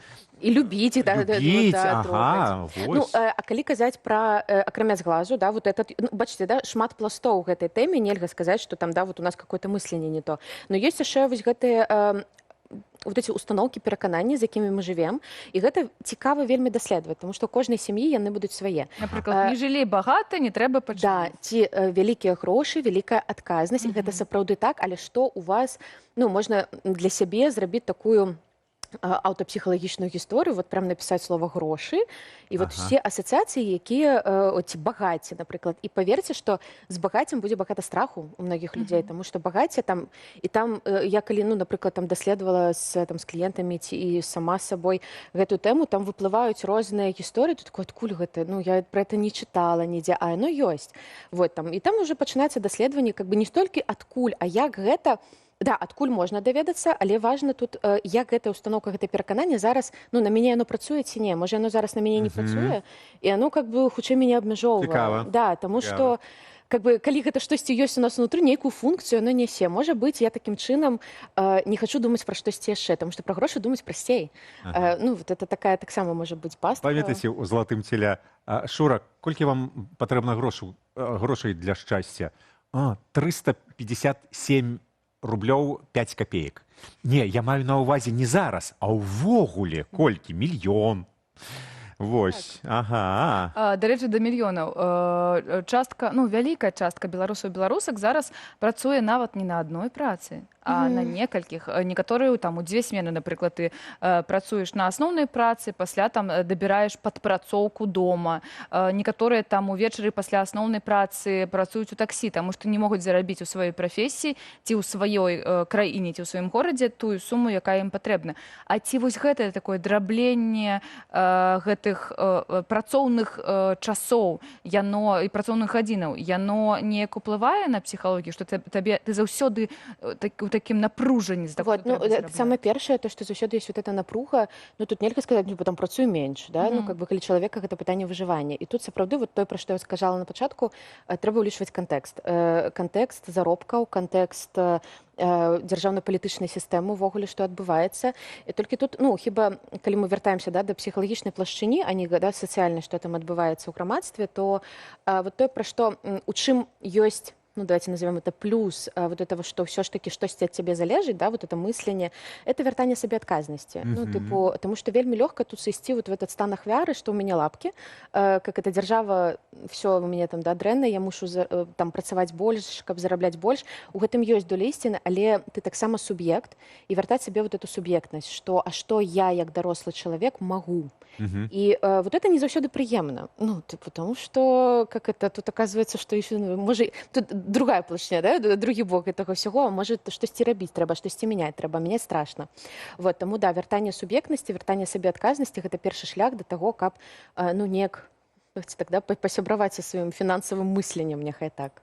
А вось у нас у каментарах пытаюць, а ці кава з цынамонам могуць зрабіць мяне багатым? Ой, я так люблю гэтую гісторыю. А я ведаю. Па чацвяргах трэба піць каву з цынамонам. Ну, это такі распаўсюджаны Гэта не жарт. А ты думаеш, чаму ён такі ў мяне? Багаты? Не, наадварот. Я багаты? Наадварот, таму што ты не п'еш. Давайте так, кава з цынамонам, чырвоныя майткі на люстры, чырвонае партмане, каб грошкі... Так. А я просто ў гэты момант думаю, ну, типу, включаю магічнае мысленне, ну, это магічнае мысленне, да, давайте адразу, што мы тут как бы не сур'ёзна, але я думаю, ну, што мне складана это цынамона дадаць? Ну, цынамона плацэба. Мала ли. І мне просто я заўважыла, што я калі так раблю, ну, мне становіцца ад гэтага, ну, трошки весялей. Весялей, лягчэй, і, ну, какое-то задавальненне. І я вот думаю, што, магчыма, это не даследаваны факт, это просто какая-то досвед. Я думаю про то, што, ну, в целом, ну, как бы, калі мне гэта не даставляе какой-то там напругі пайсці, там, я не ведаю, стаяць чаргу за цынамонам, то я зраблю какое-то вот задавальненне, а калі мы удовлетворенныя, задаволеныя, то намі сапраўды прымаць рашэнне лягчэй. Таму гэта можа быць, это матэрыял для даследавання, можа хтосьці захоча гэта даследаваць, і гэта можа быць такая цепочка да таго, калі как бы сапраўды грошы будуць лягчэй. Эндорфіны пашлі. Прабачце, а чырвоныя майткі? А тут я не ведаю, дарэчы, гісторыю. Ой, не на люстры, на жырандолю. Так. Ты покажешь мне? Я табе покажу яшчэ апошні лайфхак. Дзверы соллю памыць. А я не ведала такого. Ну, гэта вы пагугліце. Кажуць, што грошы гэта такая рэч, якой ніколі не бывае дастаткова. Зарабіў мільён, трэба яшчэ, зарабіў 10 мільёнаў, трэба яшчэ 20 мільёнаў, 100 мільён, мільярд, трыльён, і так гэта можа працягвацца бясконца. Ці можна спыніцца вось у гэтым працэсе? І ці можна вось канчаткова стаць багатым? Канчаткова. Ну, повернемся до таго, да, трэба как-то так праясніць для сябе, што ёсць багатства для цябе, і ці толькі гэта грошы. Вот. Все-таки ці ёсць нейкі яшчэ эквівалент, это такое, ну, паняцце багатства. А што датычыцца пра вот эту гісторыю, ну, это такі паттерн, который не толькі грошай касаецца. Ну, так, калі чалавека заўсёды мала, яму будзе мала і іншых рэчаў. Напрыклад, мала дасягненняў, дыпломаў. Вот, ведаеце, я, напрыклад, і у кожнага ёсць свая шиза, я называю тут. Вот, мне, напрыклад, я люблю вучыцца. Калі табе ўжо дастаткова, я такая... Ну, яшчэ, ну, это такая сквапнасць, да, то бок, і гэта паттерн, які можна таксама, ну, я люблю, ну, трэба даследаваць, як так вы уладкованы, ну, для чаго гэта трэба, таму што, магчыма, гэта вельмі ўплывае на пачуццё, хутчэй за ўсё, ўласнай годнасці, таму што чым я багача, тым я лепш пра сябе думаю. Ці, напрыклад, это будзе гісторыя пра ўладу. Чалавек, ну, грошы вельмі звязаныя з уладай у нашым, как бы, да, сусвеце, і таму, магчыма, ваша гісторыя ў тым, што грошы гэта, а можа гэта бяспека, да, і таму вот тут вот глядзець, ці сапраўды, ну, как бы, калі я стану багача, или я стану больш любімым, напрыклад, да, тыпу, там заўсёды ёсць нейкая іншая патрэба, ну, грошы это не сама мэта, ёсць заўсёды нейкая іншая патрэба, которая больш глыбінная, і сапраўды, калі как-то так дадаследавацца, то можна нормально так фрустрануцца, там, што, как это, сколькі не зарабляю, а больш любіць мяне не стануць, ну, вот. І гэта такі момант не самы прыемны, таму, ну, как бы, как это, гэта не самы прыемны шлях, можа быць, для даследавання. Караценьчыкі адказ. Як стаць багатым? Ну, пачынаецца. Караценька, проста лайфхак, мы ўсім раскажам. Зрабіць гэта, не рабіць гэта. Всё. Цынамон, кава, цынамон. Менш сябе параўноўваць з іншымі, мы мала пра гэта сёння казалі. Мне падаецца, што гэта такі момант, который таксама ў сучасным грамадстве з нашым развіццём сацыяльных сетак мы вельмі моцна на нас уплывае, таму што ёсць багацце для аднаго, будзе зусім не багацце ці пра некую беднасць для іншага. А тут важна разумець ўсё ж такі з чым і з якім дастаткам, з якім комфортам, менавіта добра вам, і как бы што для вас ёсць дастаткова. Таму што вот это параўнанне, яно і робіць вот этот вот такой невроз, што дасягаць яшчэ. Таму менш сябе параўноўваць з іншымі людзьмі. І калі, напрыклад, такая парада, калі вам прям, ну, дрэнна, вы адчуваеце сябе вот в сораме, што у вас какое-то бедное мысленне, выдаліце Инстаграм. Ну вот серьезно. Vanity Fair. А мне жонка, калі скажа, што я багаты, тады я багаты. Калі скажа, што я не багаты, я не багаты. Ты вельмі добры. Дзякуй вялікі. Тацяна Дзімчук, псіхалагіня, кар'ерная кансультантка была з намі. Дзякуй вялікі. Олег, ну, папу з цинамоном. Не, так сёння неделя. Невялічкі анонс. У наступнай праграму мы абавязкова запросім наступны гость. Гэта будзе Ілон Маск, першы чалавек у свеце, які змог зарабіць трыльён даляраў. Але ж гэта будзе праз тыдзень. А у нас аб'ява таксама вольнай купалаўцы рыхтуюць новы спектакль. Называецца ён «Наступны прыпынак» падволі кнігі сучаснай беларускай аўтаркі Камілы Цень. Прэм'ера адбудзецца ў Варшаве 29 і 30 чэрвеня. І, здаецца, там ужо нема квіткоў, але ў сацыяльных сетках пішуць, што sold-out, але вы таксама падпісвайцеся на купалаўцаў, мабыць, яшчэ будуць паказваць. А мы маем з вамі шанс паглядзець, пра што гэтая пастаноўка і чаму яна цікавіць гледачоў.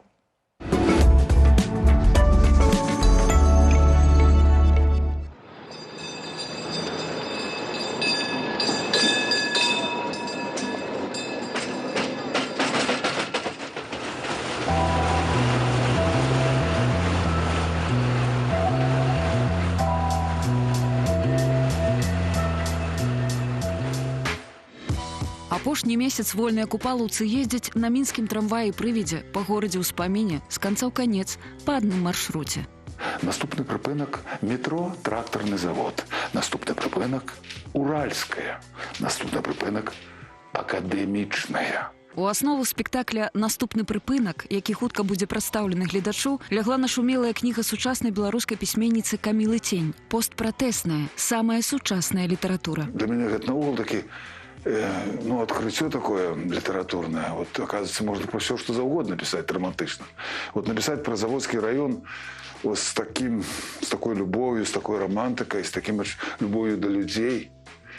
Я не ведаю, кто автор Камила Цень, не ведаю.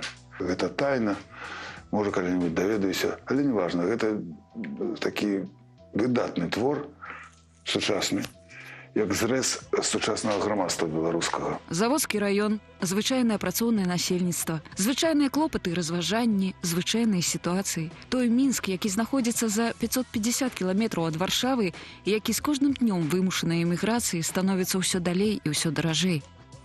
Гісторыя людзей, якія жывуць у заводскім раёне горада Мінска сёння, якія быццам бы і палітыка іх не датычыць, і нічога іх не датычыць.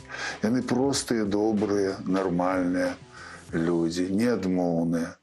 У спектаклі задзейнічана 4 актораў: Валянціна Гарцуева, Сергей Чуб, Кацярына Яворская і Ігар Сігоў. Галоўная гераіня Юр'еўна, звычайны кантралёр гарадскога транспарту, звычайная беларуская жанчына, звычайная маці. Валянціне Гарцуевай, якая сыграла немало гераінь класічнага рэпертуару, пераўвасабляцца ў простага, добрапазнавальнага сучаснікамі чалавека даволі хвалююча. На сённяшні час, на сённяшні момант мне больш цікава, насамрэч, больш цікава знайсці глыбіню вось у такой жанчыне. І гэта глыбіня, безумоўна, ёй ёсць. І гэта складана. Складана, таму што кніжку любяць. Я ведаю, што шмат фанатаў, я хвалююся, але хто не рызыкуе, як кажуць. Героі размаўляюць на трасянцы, звычайнай мове простага беларускага гарадскога насельніцтва. У купалаўцаў гэта не першы вопыт стасункаў з гледачом на гэтым моўным варыянце. І ўсё роўна, для актораў, якія доўгія гады рафінавалі беларускую літаратурную мову, пераход на няхітрую, зразумелую трасянку не такі ўжо і просты. Безумоўна, па-першае, мы пакрысе пераходзім на беларускую мову, і рэжысёр нам кажа: спыніцеся, зноў вы на беларускай, на добрай мове размаўляеце, а мы не можам, як быццам ужо не. І з іншага боку мы трасянку цягнем у сваё жыццё. Вось я выходжу з рэпетыцыі, мне хто-небудзь тэлефануе, і я ўжо так вот разгаварваю з людзьмі. Погляд знутры і здалёк. Вельмі важны спектакль для ўсіх, хто звязаны з роднай зямлёй павуцінкамі ўспамінаў, тонкімі нітачкамі тэлефонных размоў з роднымі і настальгічнымі гутаркамі за кубкам гарбаты з тымі, хто гэтак жа пазбаўлены магчымасці быць там, на радзіме. 6-й год рухаецца трамвай жыцця. Трамвай жаданняў і надзей, трамвай сумневаў і пытанняў. Паводле аўтаркі апавяданняў, апошні прыпынак — смерць. Але ў купалаўцаў інакш. Мінск ганыліся сем'і. Я упевнений, что театр вернется домой. И мне здається, доволі хутко. наш Беларусь хороший кафетерий. Женский голос по микрофону про скидки рассказывает. Салфетки красиво сложены. Говорим про жизнь, про политику, про Украину, про Америку с Европой, про экономику нашу развивающую. Ну, давай, Юрьевна, за все, что хорошо кончается.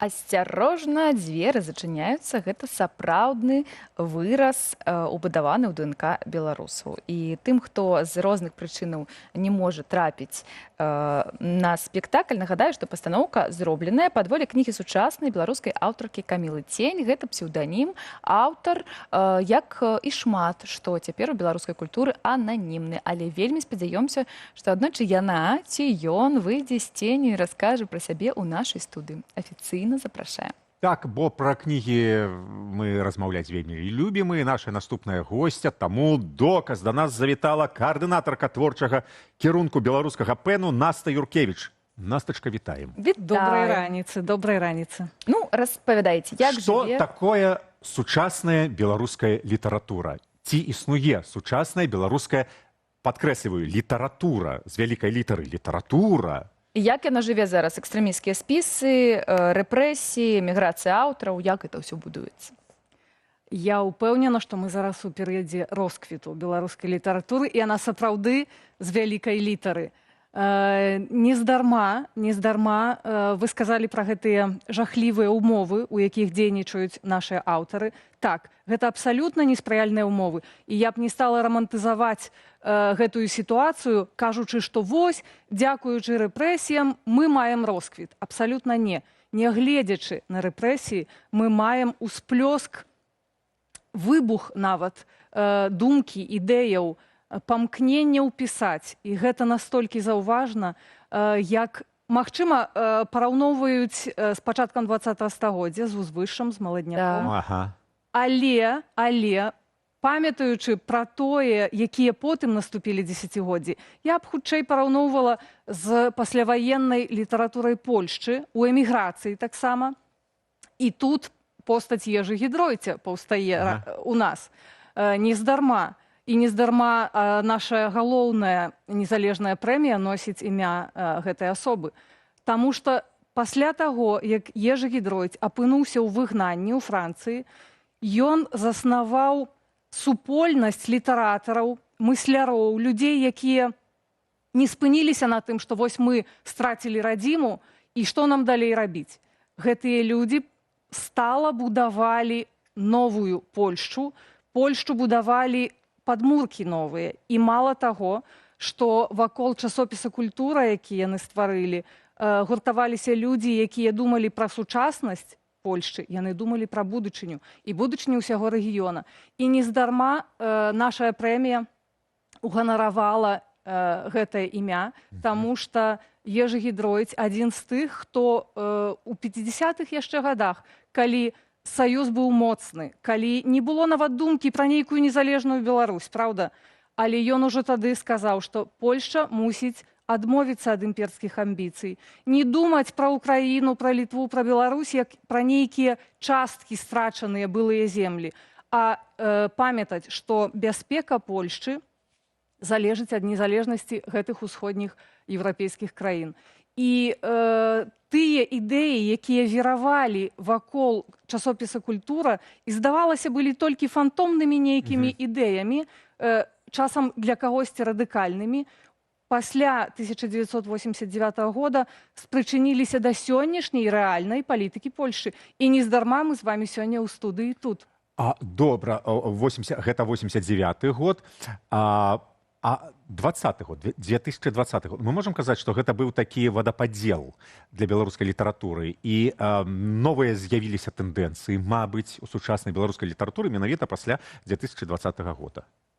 Мне падаецца, што сапраўды можна сказаць, што гэта нейкі водападзел, таму што ў крызіснай сітуацыі чалавек пачынае нейкім чынам асэнсоўваць, што адбываецца, як я рэагую на тое, што адбываецца, хто побач са мной, якія у гэтых людзей, з якімі я стасуюся, перакананні, ці яны блізкія мне. І крызіс, ён заўсёды дапамагае чалавеку, вось гэтая рэляцыя з іншым і з нейкай крытычнай сітуацыяй пазнаць сябе глыбей. А калі мы пазнаем сябе, вельмі часта мы хочам або выплеснуць гэта ў нейкую творчасць, або падзяліцца.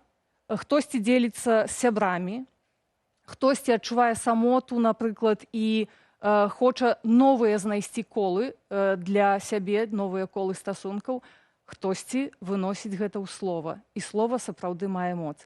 І мне падаецца, што тое, наколькі моцны водападзел ад гэтых падзеяў, ну я б нават параўнала з тым, напрыклад, рэнесанс сусветны, яго з'яўленне як фенамена. Мне падаецца, важна памятаць, наколькі важным было шырокае распаўсюджанне люстэрка. Упершыню чалавек бачыць не толькі сябе вачыма грамады, а ён бачыць сябе ў адбітку і пачынае разглядаць. А углядаючыся, спрабуе зразумець, хто я.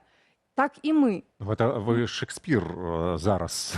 Гэта ж літаральна пра Шекспіра вы кажаце. Так і мы. У 20-м годзе мы атрымалі нейкі новы відарыс, мы атрымалі новае ўяўленне пра сябе, і мы спрабуем яго асэнсаваць. І наша літаратура адразу гэта А вы адсочваеце, што зараз адбываецца ў правладнай літаратуры ў Беларусі, напрыклад, там саюз пісьменнікаў, Чаргінец, ну таксама там ёсць літаратура.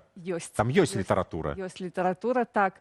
І я б хацела сказаць, што перш за ўсё яны сочаць за тым, што адбываецца ў незалежнай. І тое, што з'яўляюцца творы, якія часам адзін у адзін капіююць нашых нават пераможцаў, вось кнігу Евы Віжнавец, абсалютна той самы сюжэт, мяняюць імёны, мяняюць нейкія дэталі, але яны бачаць, што чытаюць людзі, і яны таксама хочуць, каб чыталі іх.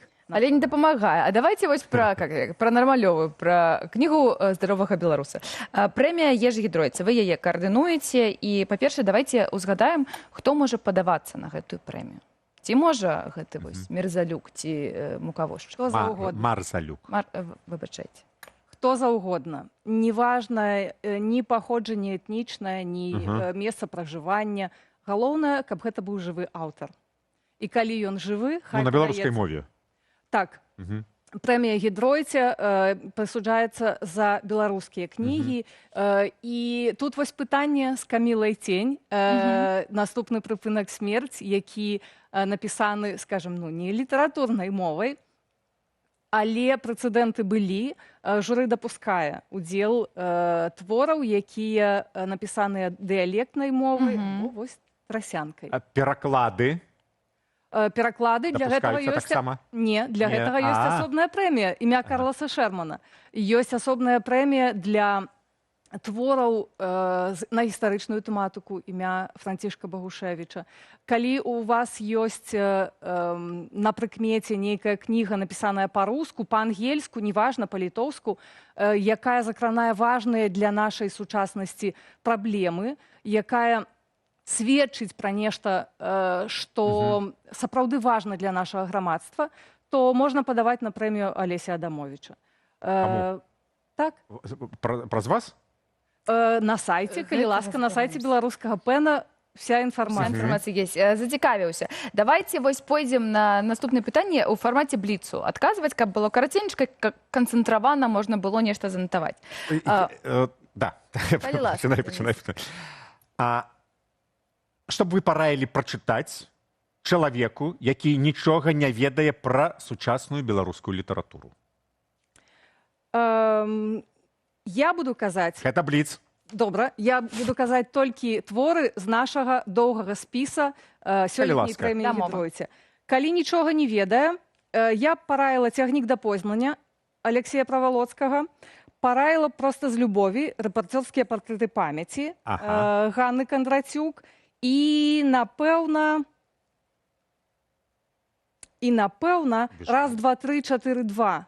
Петра Уманскага. Добра, записывайте. Записывайте.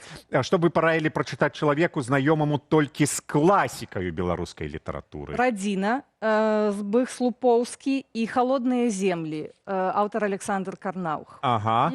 Чтоб вы параілі прачытаць патрабавальнаму чытачу, які сочыць за навінкамі літаратурнымі. Ведаеце, у нас усе кнігі для патрабавальных чытачоў, але калі сапраўды нешта зусім новае, то «Пентаквантар», «Посткіберпанк». Так, быў у нас аўтар у гасцях. Падлетку все тое самае, і плюс «Эйфарыя» Марыі Пархімчык. Я думаю, што зацікавіць абавязкова. Дзякуй вялікі. Будзем эксперыментаваць. Дзякуй, што прыйшлі да нас. Пра беларускія кнігі вартыя нашай і вашай увагі апавяла каардынатарка творчага кірунку беларускага пэну Наста Юркевіч. Не ведаю, як вы, а мы паспрабавалі адчуць сябе сапраўднымі інтэлектуаламі. То бок, мы падрыхтаваныя да сустрэчы з Сергеем Бесарабам, які звычайна апавядае нам пра навуку. Прывітанне, паважаныя гледачы раніцы з Белсат. У сярэдзіне сакавіка 2026 года телеканал CNN узарваў інфапрастору навіной. Пітер Ціль, галоўны венчурны капіталіст, заснавальнік PayPal і шэры кардынал IT-індустрыі, прыехаў у Рым, каб прачытаць лекцыі пра прышэсце антыхрыста.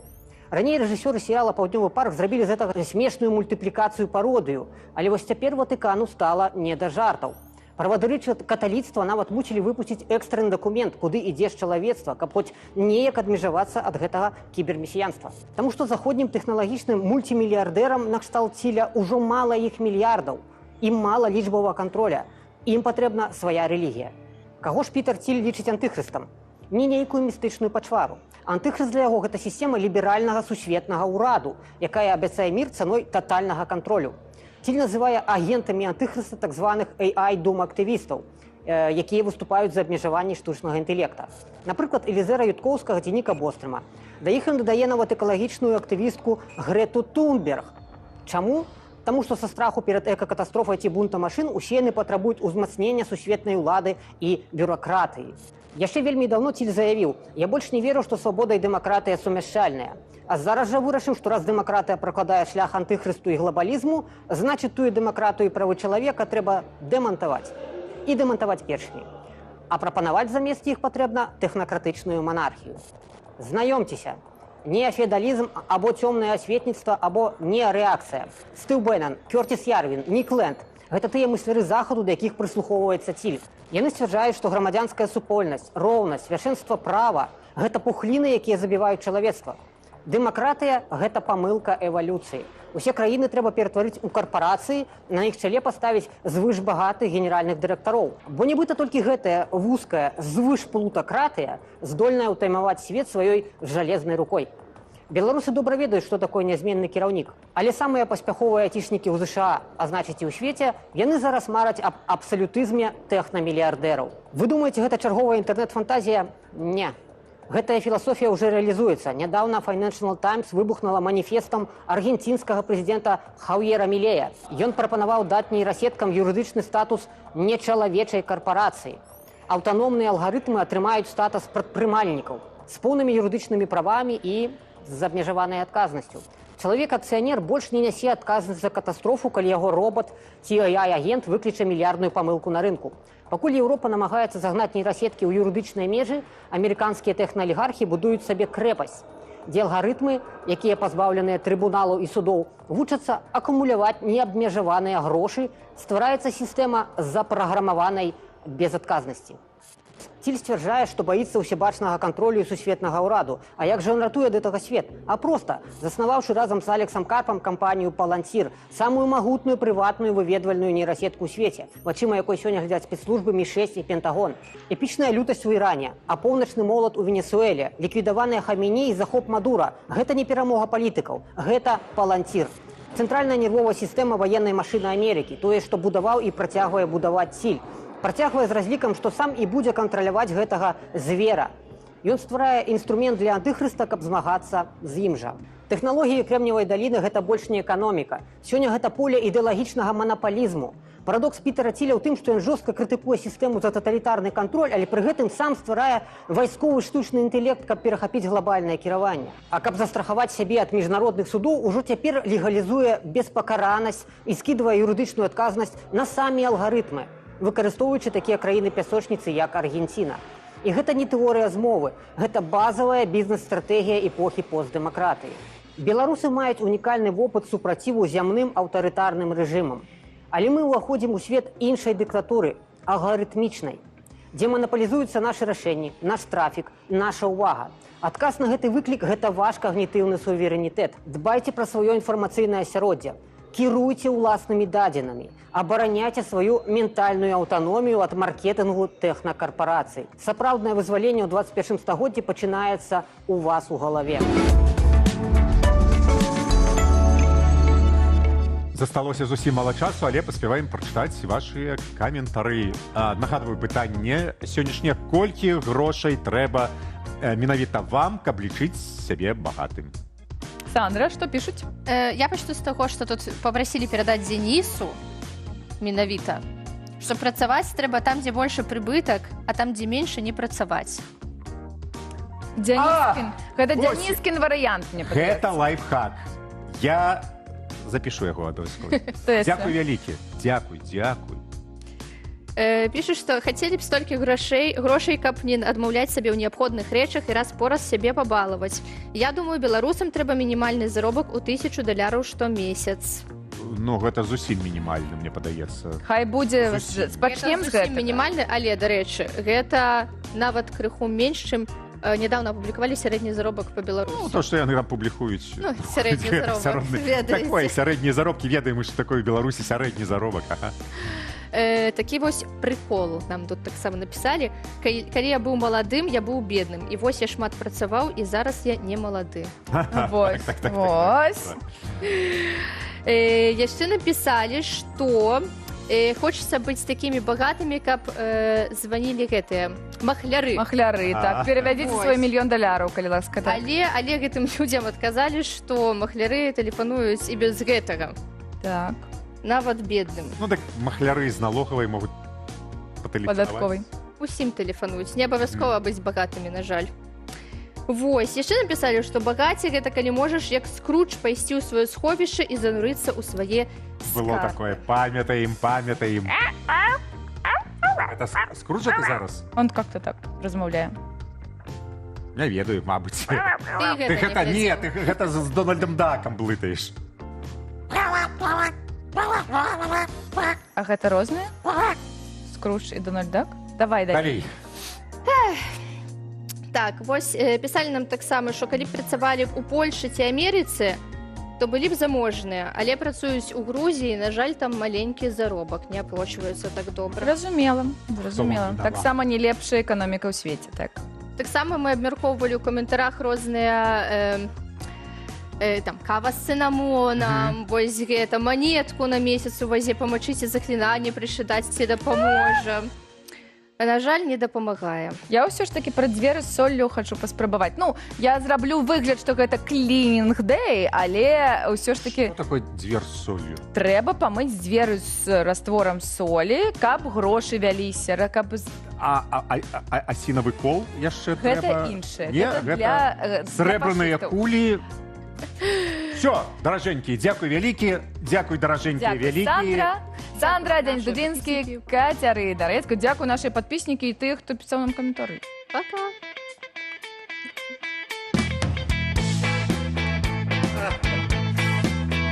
Понаехала гостей з іншаземных абласцей. Не няправільна гасцёў з іншаземных абласцёў. Вось прыехалі усе, містер пані, месье, сеньораў і мадам.